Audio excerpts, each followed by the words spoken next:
Hello everyone, welcome to the series on literary theories, and this is the 8th part of the mythological and archetypal criticism, and we are discussing its limitations. Introduction. Myth criticism, as discussed in previous discussions, offers a unique combination of breadth and depth that enhances literary appreciation and understanding.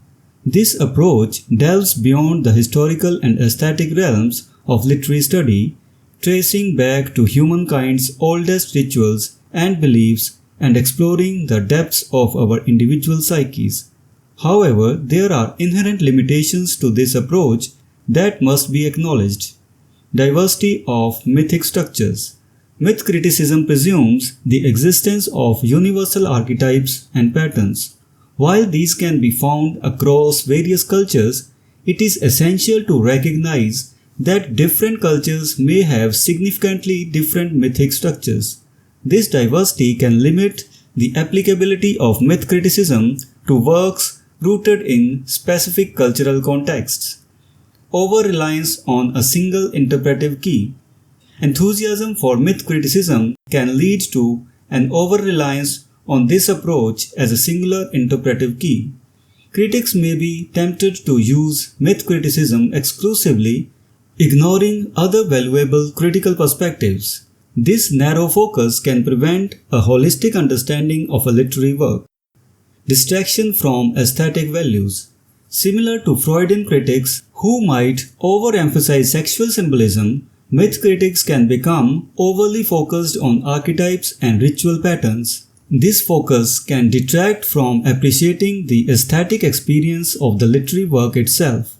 Literature, after all, is foremost an art form, and its artistic qualities should not be overshadowed by extrinsic interpretations.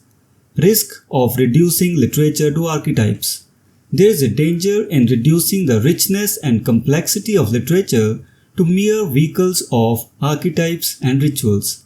While these elements are significant, literature encompasses more than symbolic representations. A balanced approach is necessary to appreciate the multifaceted nature of literary works. Extrinsic perspectives. Mythological and psychological perspectives are valuable tools for enhancing the experience of art. However, these should be applied with discretion, ensuring they support the structure and potential meaning of the work without overshadowing its intrinsic artistic qualities. Conclusion. While myth criticism offers profound insights into literature, its limitations must be acknowledged. A discerning critic will balance mythological interpretations with other critical approaches, ensuring that the aesthetic and intrinsic qualities of literature are not overshadowed by extrinsic perspectives. By doing so, they can fully appreciate the depth and richness of literary art. So this was the discussion on the limitations of mythological and archetypal criticism. We will meet in the next video and discuss some other topic. Until then, goodbye and thank you.